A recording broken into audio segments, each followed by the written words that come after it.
Buenas tardes. Muchas gracias, Teresa, por la presentación y muchas gracias por invitarme a formar parte de este webinar. Supongo que muchos de ustedes han oído hablar que frases como, por ejemplo, que dado la situación demográfica de España, el sistema de pensiones está en peligro, que por culpa de la demografía, este tipo de expresiones. Entonces yo, como demógrafo, lo que me gustaría es ir un poco al detalle en la cuestión demográfica y darles una perspectiva así rápida, global, de cuál es la situación en la que se encuentra España actualmente y lo que podemos esperar en el futuro próximo. Empezaré mi presentación con este gráfico, que es el gráfico que les enseño a todos mis estudiantes el primer día de la clase de demografía. Y es un gráfico que forma parte, fue publicado ya hace años, en el 2002, en la revista Science.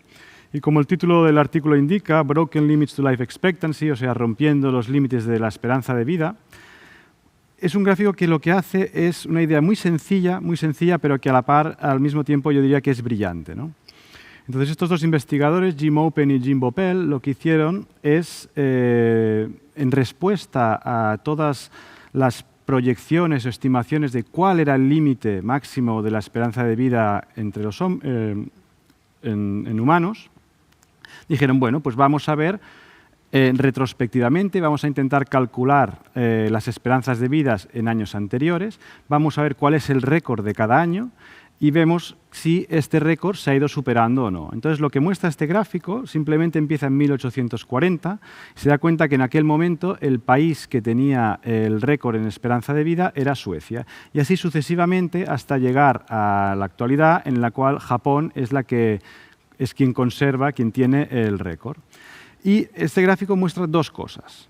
La primera es que las sucesivas estimaciones de cuál era el límite de esperanza de vida, como podemos ver, uno realizado por Dublin alrededor de 1920, luego Dublin y Lotka hicieron otro, las Naciones Unidas, las sucesivas estimaciones de cuál era el límite se han ido superando sucesivamente, lo cual dice que todas esas estimaciones realizadas por expertos pues simplemente se han roto, ¿no?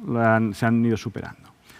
Y la segunda idea que muestra este gráfico es que si hacemos una simple regresión lineal entre todos esos récords, cogiendo el récord, tomando el récord de cada año, nos encontramos que es una regresión lineal de una recta que tiene una pendiente aproximadamente de 0,25. ¿Esto qué quiere decir? Que el récord en esperanza de vida ha ido subiendo 2,5 años cada década, o lo que es lo mismo, 3 meses cada año, o, yendo al más detalle, 6 horas cada día. Querría decir que cada 6 horas, cada día, la esperanza de vida aumenta 6 horas. Este artículo, como he comentado, es un artículo que ha tenido mucho, es de los artículos más citados en el ámbito de la demografía, por estas ideas tan sencillas, pero que tuvieron buena acogida. No obstante, no está exento de cierta crítica. Cierta crítica que intentaré explicar con las dos siguientes diapositivas. ¿Cuál es el problema? ¿Por qué vemos esta tendencia de 0,25, ¿no? De estos 6 horas al día, estas 2,5 años de mejora de esperanza de vida cada década? Porque empezamos en un año, en 1840. Este gráfico lo que muestra es las mujeres en Francia, porque de España no tenemos datos tan fiables que empiecen en 1840, por eso he tomado el ejemplo de Francia. Y lo que muestra este gráfico es que en 1840 había gran parte de la mortalidad se concentraba en el primer año de vida, o sea, la mortalidad que se llama neonatal. A lo largo de los años, esta distribución de las defunciones por edad se ha ido desplazando, ¿no? Progresivamente, en el año 1900, vemos que se desplaza la curva de la distribución de la mortalidad a edades más avanzadas. Seguimos en 1960, ya apenas en 1960 observamos mortalidad en el primer año de vida y ya se concentra alrededor de los 80 años y finalmente en el año 2020 apenas se percibe ninguna mortalidad infantil y toda la mortalidad está concentrada en edades más avanzadas. Y este desplazamiento de la distribución de las defunciones va acompañado, como es lógico, por un incremento de la esperanza de vida, que son estos valores que pueden ver ustedes. En 1840 era 41,2, en 1947, luego el gran salto entre 1900 y 1960, que pasa a 73, o sea, prácticamente casi 30 años de incremento, o 26, y finalmente un incremento menor entre 1960 y 2020. ¿Qué ocurre? Que a día de hoy cualquier incremento de esperanza de vida, si lo hay, ha de ser por una mejora de la mortalidad en edades más avanzadas. Ya no hay posibilidad prácticamente de que disminuciones de mortalidad en edad infantil repercutan en la esperanza de vida en edad más avanzada. Por eso, una nueva versión del artículo anteriormente citado es este de aquí, en el que intentan no hacer una regresión lineal de todo el periodo, sino una regresión segmentada, viendo por diferentes periodos. Igualmente cogen el récord de cada año y observan que en el periodo en el que hay un incremento mayor es entre 1886 y 1960, que es donde ustedes pueden ver que la recta de regresión tiene mayor pendiente. Sin embargo, desde 1960 a la actualidad, en este caso hasta 2005, porque el artículo es de hace unos años, la tendencia ya no es tan pronunciada. Es decir, puede ser que haya una desaceleración en el incremento de esperanza de vida. Esto nos permite ver una visión global, sería al nivel mundial. Vamos ahora a intentar ver el caso particular en España. En España, la longevidad en España desde 1950 hasta el 2023, me gustaría resumirla con estos dos gráficos, ¿no? En el gráfico de la izquierda, lo que pueden ver es la esperanza de vida al nacer. Y un poco se repite el patrón que acabamos de comentar. En los años 50, 60, quizá España con un cierto retraso respecto a los países que tenían mayor esperanza de vida en ese momento, hay un aumento de la esperanza de vida muy pronunciado, ¿no? Especialmente en 1960, especialmente hasta mediados de los años 80, 90. Pero vemos que a partir de los años 80 este crecimiento ya no es tan pronunciado, es decir, hay una desaceleración del incremento de la esperanza de vida. ¿Por qué? Pues por lo que acabamos de comentar, que ya en edades la mortalidad infantil ya no puede mejorar más, con lo cual la esperanza de vida solo puede mejorar si aumenta, si mejora la mortalidad, o sea, disminuye la mortalidad en edades más avanzadas. Sin embargo, esto es lo que ha hecho que mucha gente o algunos investigadores digan que, que hay un estancamiento de la esperanza, se prevé un estancamiento de la esperanza de vida. Sin embargo, para el tema de, digamos, la jubilación, las pensiones, el ahorro, que es lo que muchas veces nos preocupa, no es tan importante ver la esperanza de vida al nacer, sino la esperanza de vida en la edad en la que entramos en la jubilación. En este caso, se toma como referencia edad 65 años, aunque en España ya el límite haya subido, y en este caso vemos algo distinto. Es decir, en el periodo 1950 hasta 1980, diríamos que el crecimiento era más, no era tan pronunciado, y es a partir de 1980 cuando la esperanza de vida restante a los 65 años, es decir, una estimación del promedio de número de años que podemos esperar una vez llegado a la jubilación, empieza a crecer de forma algo más pronunciada.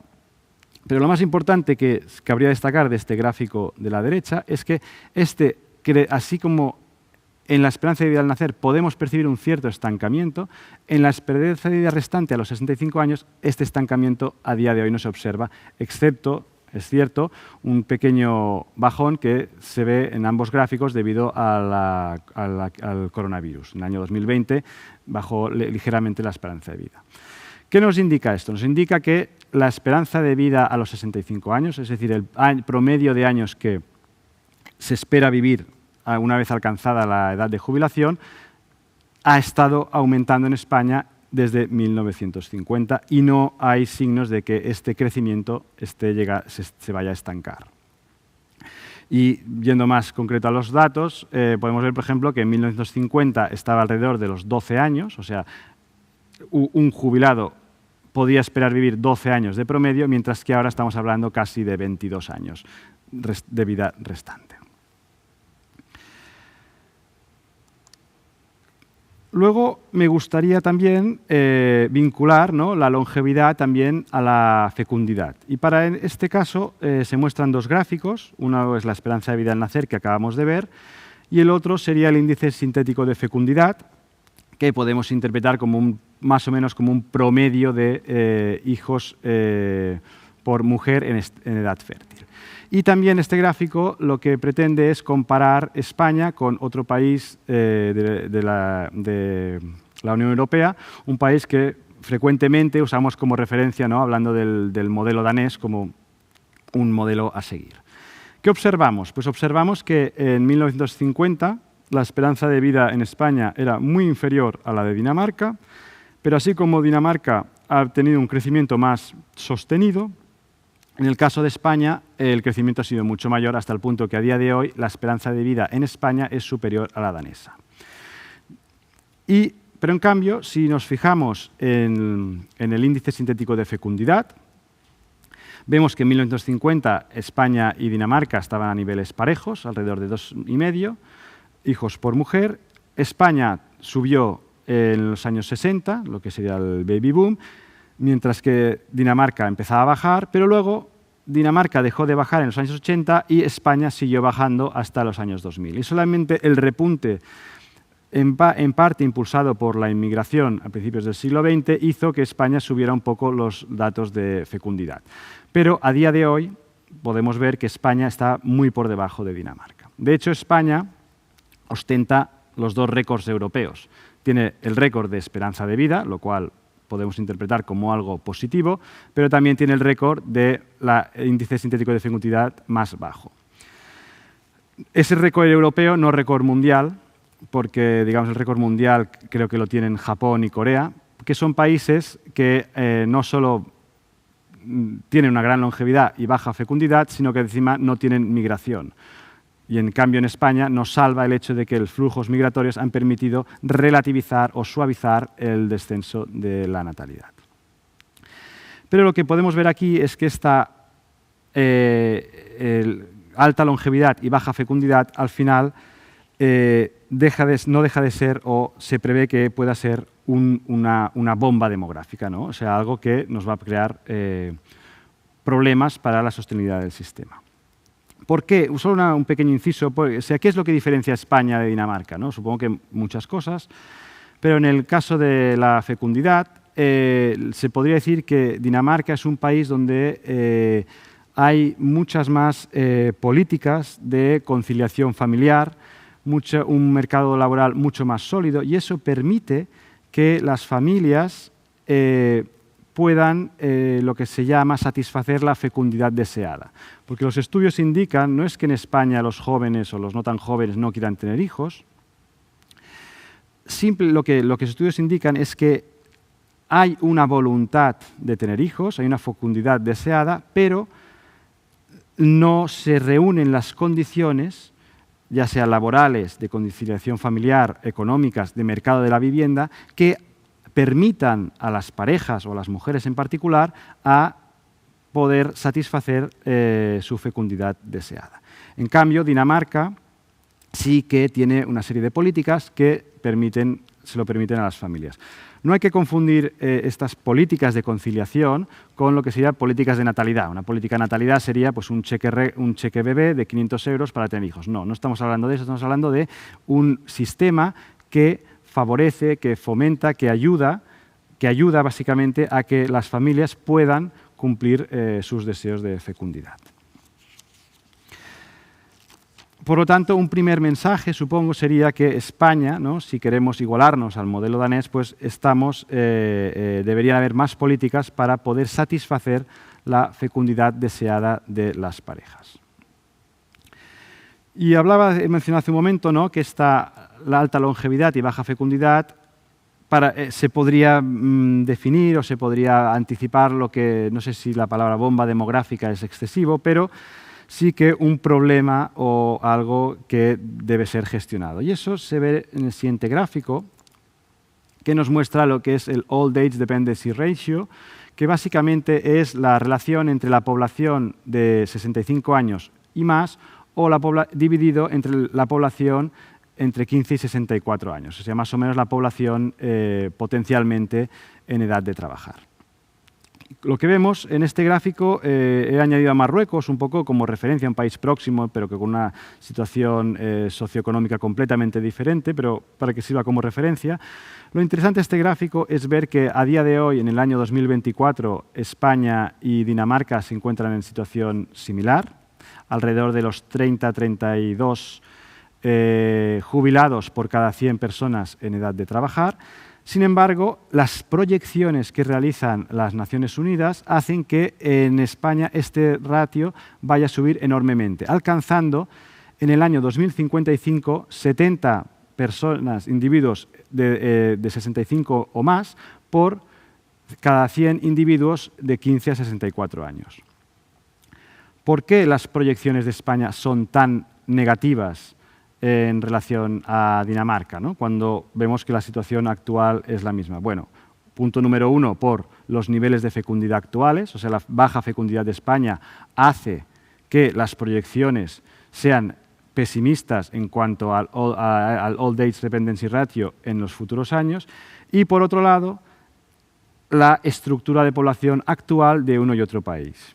Y aquí pasamos a las famosas pirámides de población que todos hemos visto alguna vez, y lo que nos encontramos es que a día de hoy España y Dinamarca tienen un Old Age Dependency Ratio similar. El porcentaje de población de más de 65 años es similar en ambos casos, estamos hablando de un 21% aproximadamente.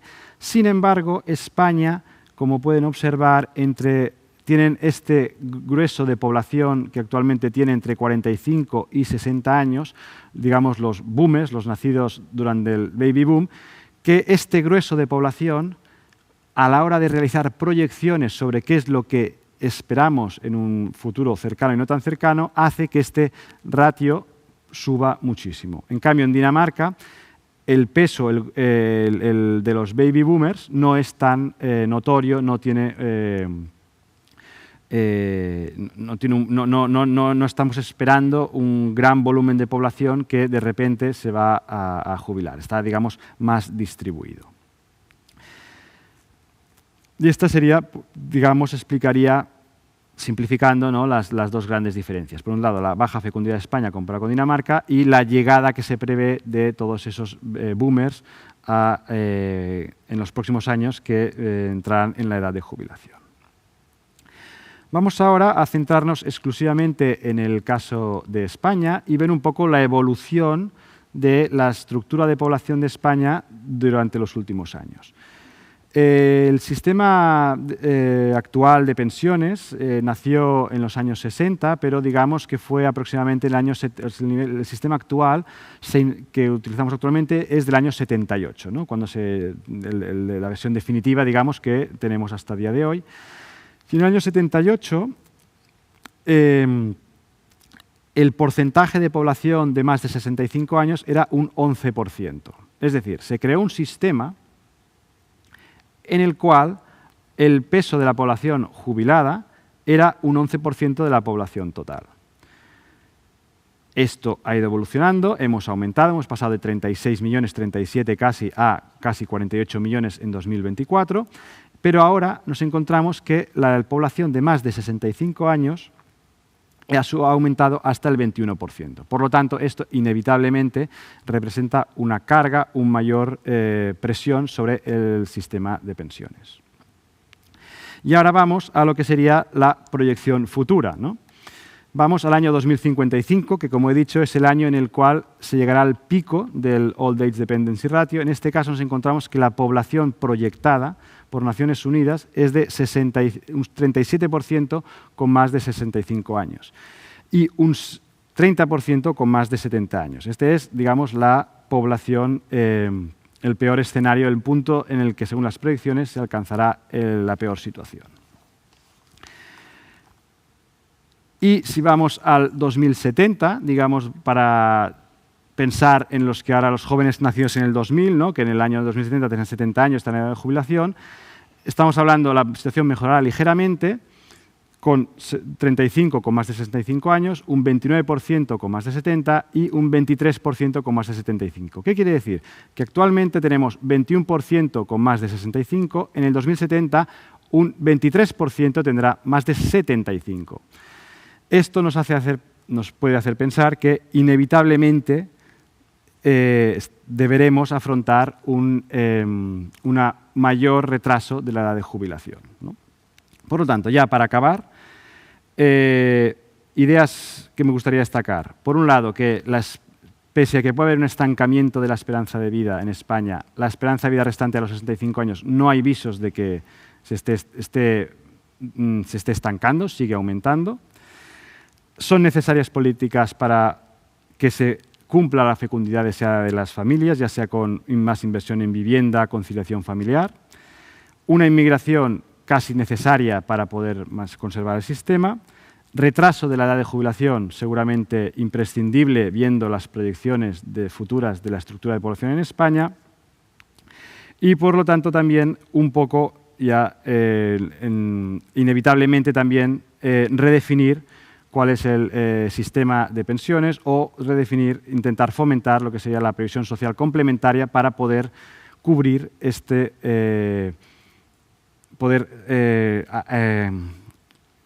gestionar este aumento de la longevidad en España. Muchas gracias.